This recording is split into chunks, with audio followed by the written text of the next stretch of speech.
Hello everyone. आज का हमारा टॉपिक है गिलफर्ड थ्योरी। गिलफर्ड ने जो थ्योरी दी उसको स्ट्रक्चर ऑफ इंटेलेक्ट मॉडल कहा जाता है, यानी गिलफर्ड का बुद्धि संरचना मॉडल। आइए पहले हम गिलफर्ड के बारे में जानते हैं। गिलफर्ड का जन्म 7 मार्च 1897 को नेब्रास्का में हुआ था। उन्होंने साइकोमेट्रिक स्टडीज ऑफ इंटेलिजेंस और क्रिएटिविटी में अधिक इंटरेस्ट लिया। इनका जो अध्ययन क्षेत्र था वो साइकोमेट्रिक स्टडीज था, इंटेलिजेंस और क्रिएटिविटी से संबंधित। यहाँ साइकोमेट्रिक का मतलब है कि बुद्धि की वह योग्यताएं जिनको टेस्ट बुद्धि परीक्षण के द्वारा मापा जा सकता है। इन्होंने मानव मन के मल्टी डायमेंशनल एस्पेक्ट पर जोर दिया। इसका मतलब कि उन्होंने बताया कि जो मानव का मन है या मनुष्य में जो योग्यताएं होती हैं वो मल्टी डायमेंशनल होती हैं, यानी एक डायमेंशन पे नहीं, व्यक्ति की बुद्धि या उसकी क्रिएटिविटी अनेक डायमेंशंस पर, अनेक विमाओं पर कार्य करती है।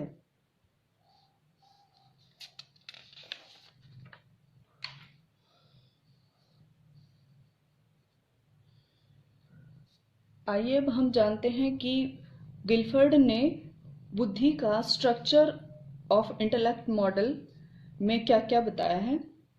इन्होंने सबसे पहले ये बताया कि न्यूमरस इंटेलेक्चुअल एबिलिटीज, यानी मनुष्य के अंदर अनेक बौद्धिक योग्यताएं होती हैं। मनुष्य की बुद्धि जो है वो एक कारक या द्विकारक नहीं है, बल्कि अनेक बौद्धिक योग्यताओं का सम्मिश्रण है। उन्होंने सबसे पहले 120, उसके बाद 150 और उसके बाद 180 स्वतंत्र कार्य करने वाले कारक बताए, यानी इंडिपेंडेंटली ऑपरेटिंग फैक्टर्स उन्होंने बताए। कि पहले जब उन्होंने थ्योरी दी थी तो उन्होंने बताया था कि 120 होते हैं, लेकिन उसके बाद उन्होंने 30 फैक्टर और जोड़ दिए और उसके बाद 30 और जोड़ने के बाद फाइनली 180 इंडिपेंडेंटली ऑपरेटिंग फैक्टर्स उन्होंने बताए हैं।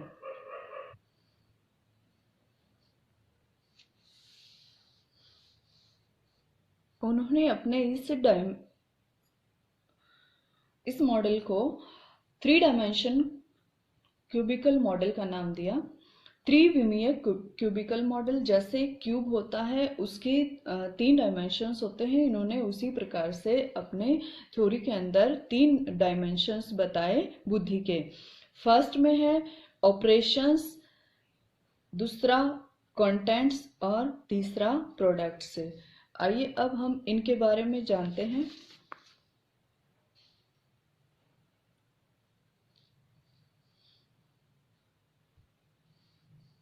पहला इन्होंने बताया संक्रियाएं या ऑपरेशंस, बुद्धि द्वारा की जाने वाली क्रियाएं, यानी ऑपरेशंस वो क्रियाएं हैं जो हमारी बुद्धि वातावरण से ज्ञान प्राप्त करने के लिए करती है। इसमें क्रियाएं, एक्टिविटीज जितनी भी आती हैं वो सारी ऑपरेशंस में आती हैं। सबसे पहले कॉग्निशन, यानी संज्ञान, यानी किसी एक यूनिट के बारे में ज्ञान प्राप्त करना या किसी भी कॉन्सेप्ट के बारे में ज्ञान प्राप्त करना। दूसरा मेमोरी रिकॉर्डिंग, स्मृति अभिलेखन, उस कॉन्सेप्ट के बारे में स्मृति को रिकॉर्ड करना, यानी हमारी स्मृति के अंदर उसकी रिकॉर्डिंग करना, हमारी मेमोरी के अंदर उसकी रिकॉर्डिंग करना। अगला है मेमोरी रिटेंशन, उस कॉन्सेप्ट, उस ज्ञान को स्मृति में रिकॉर्ड करने के बाद स्मृति के अंदर उसको धारण करना या रिटेंशन करना, यानी उसको बनाए रखना। इसके बाद अगला है डाइवर्जेंट प्रोडक्ट, यानी अपसारी उत्पादन, किसी एक विचार से अनेक विचार उत्पन्न होना। अपसारी उत्पाद यानी किसी एक विचार से अनेक विचार उत्पन्न होना। उसके बाद कन्वर्जेंट प्रोडक्ट, अभिसारी उत्पादन, अनेक विचारों को एक विचार के अंदर आकर मिलना। लास्ट में है मूल्यांकन, यानी जो कॉन्सेप्ट हमने सीखा है उसका मूल्यांकन करना।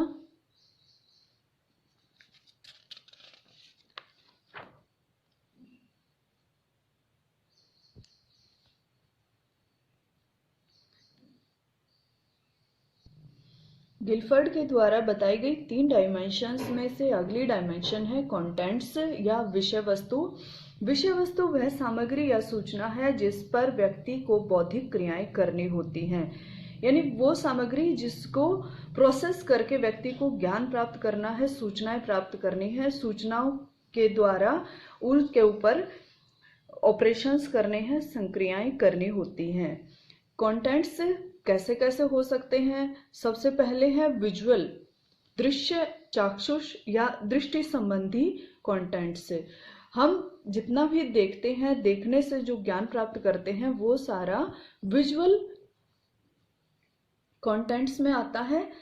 अगला है ऑडिटरी या श्रवणात्मक कंटेंट, यानी वह विषय वस्तु जो हम अपने कानों द्वारा सुनकर प्राप्त करते हैं, वो सारा ऑडिटरी या श्रवणात्मक कंटेंट में आता है।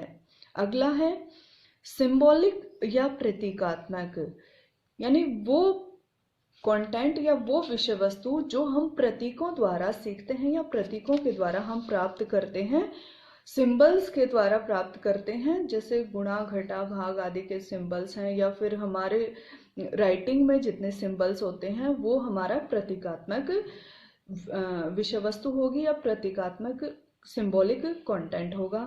अगला है सिमेंटिक, अर्थ विषयक, जितने भी अर्थ से संबंधित हम कॉन्सेप्ट्स का या संप्रतियों का ज्ञान प्राप्त करते हैं, उनका अर्थ जानते हैं, वो हमारा अर्थ से संबंधित कंटेंट हो गया।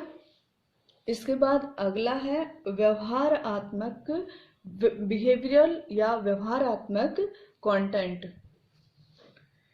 व्यवहारात्मक में व्यक्तियों के व्यवहार, अभिवृत्तियों, आवश्यकताओं आदि से संबंधित सूचनाएं होती हैं जो हमें बुद्धिमत्ता से कार्य करने के लिए प्रेरित करती हैं।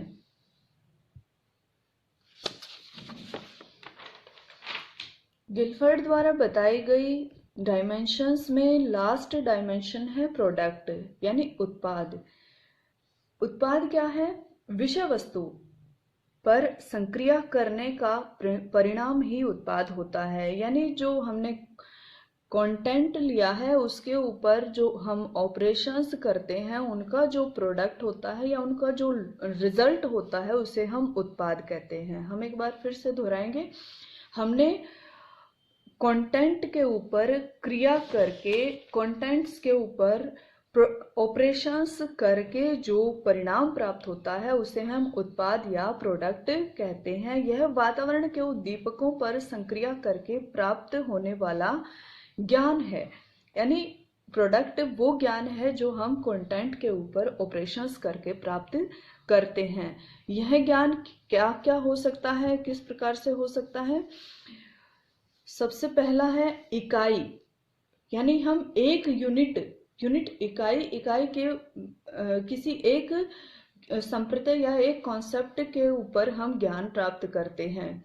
दूसरा क्लास या वर्ग, उस कंटेंट को, उस कॉन्सेप्ट को हम किसी क्लास में क्लासिफाई करते हैं, उसका वर्ग जानते हैं।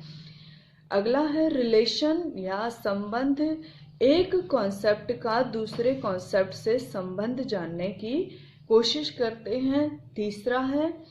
चौथा है सिस्टम या व्यवस्था, उस कॉन्सेप्ट को जो हमने सीखा है उसको सिस्टमैटिकली, बहुत सारे कॉन्सेप्ट्स को सिस्टमैटिकली हम व्यवस्थित करते हैं, व्यवस्था में लगाते हैं, उसको हम सिस्टम कहेंगे।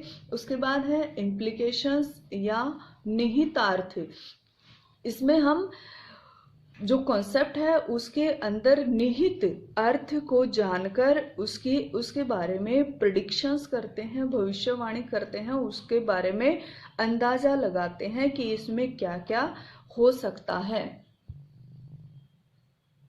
प्रोडक्ट्स में लास्ट है ट्रांसफॉर्मेशन यानी रूपांतरण। इसमें हम सूचना का रूप परिवर्तित करके उसको ग्रहण करने की योग्यता होती है। जैसे हम मैथ्स के फॉर्मूलाज को हम ट्रांसफॉर्म करके और उनको सीखने का प्रयास करते हैं। इस प्रकार हम यह कह सकते हैं कि गिलफर्ड ने बुद्धि का संरचना मॉडल प्रस्तुत किया जो मोनोमितिक उपागम पर आधारित है। मनोमितिक उपागम यानी साइकोमेट्रिक अप्रोच पर आधारित है, जिसमें यह कहा जा सकता है कि बुद्धि का प्रत्येक गुण या प्रत्येक योग्यता जो है वो बुद्धि टेस्ट या बुद्धि परीक्षणों के आधार पर मापी जा सकती है। धन्यवाद।